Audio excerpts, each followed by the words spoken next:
Assalamualaikum warahmatullahi wabarakatuh. Alhamdulillahirrabbilalamin. Amma ba'du.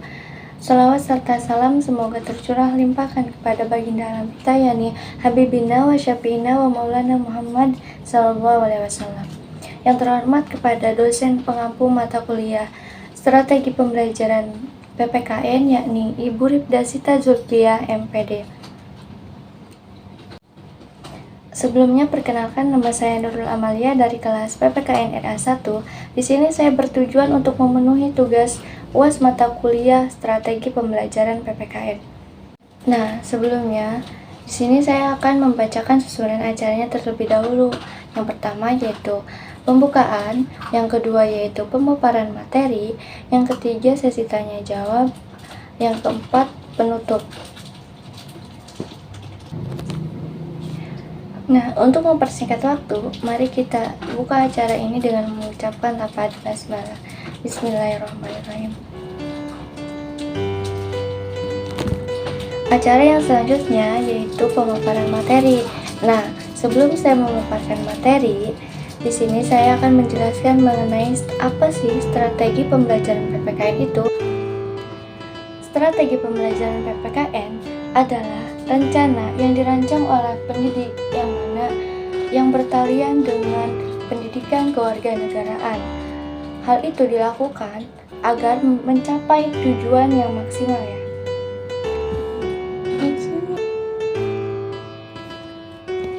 Oke, next. Teman-teman, di sini saya akan menjelaskan mengenai implementasi Pancasila. Nah, sebelumnya teman-teman tahu nggak sih apa itu Pancasila? Nah, sederhananya Pancasila adalah dasar negara Indonesia. Berarti kalau dasar negara Indonesia, kita harus patut untuk mematuhi, menjalankan.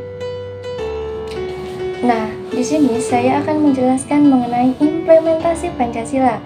Sebelumnya, teman-teman pasti tahu apa itu Pancasila.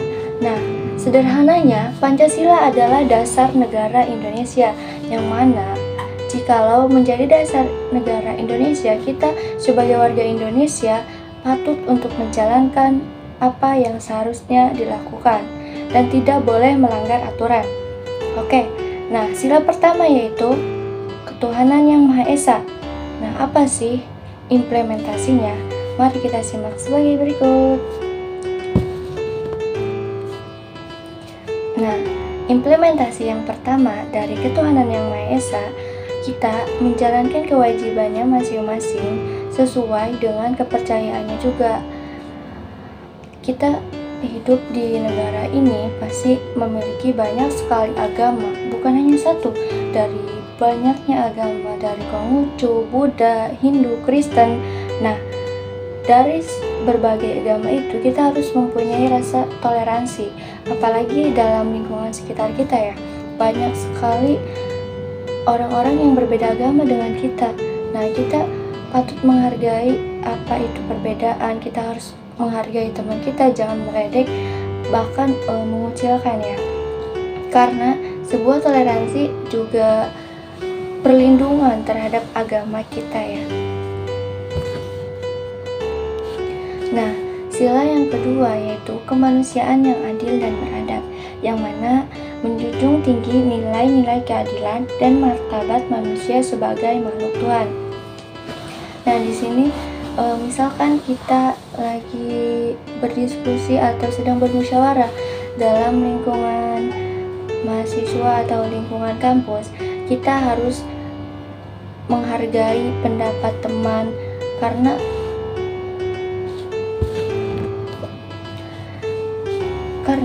itu adalah suatu adab atau keadilan. Implementasi yang ketiga yaitu Persatuan Indonesia, yakni memberi perlindungan kepada semua orang yang berstatus warga negara. Nah, di sini orang-orang yang bertujuan atau bertugas untuk menjaga ketenangan warga Indonesia patut sekali menjaga ketentraman yang ada di Indonesia, apalagi banyak sekali terorisme. Bahkan di sini di Indonesia ini ya banyak sekali perdebatan antar sesama bahkan antar teman pun pasti selalu ada ya. Nah, di sini kita patut menjaga minimal kita sesama teman harus saling baik. Nah, sila yang keempat adalah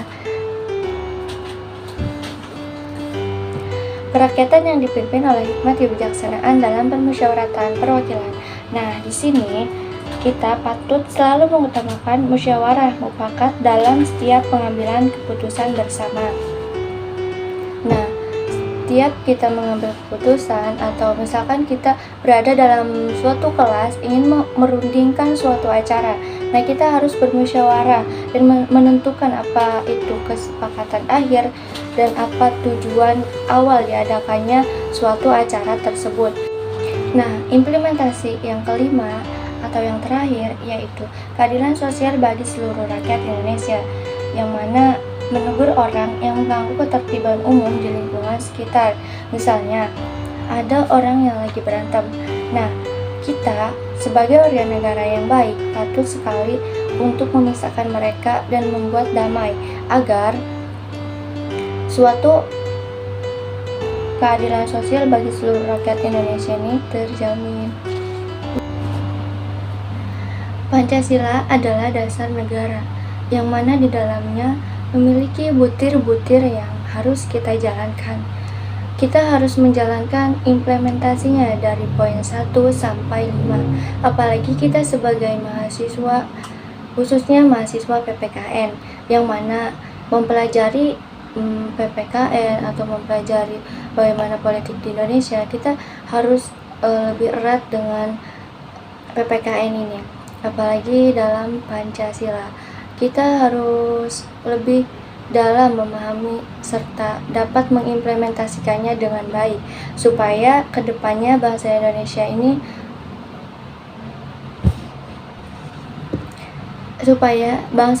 ini kedepannya berjalan dengan baik sesuai apa yang kita inginkan. Oke, hanya itu yang dapat saya sampaikan. Saya Nurul Amalia, pamit undur diri. Wassalamualaikum warahmatullahi wabarakatuh.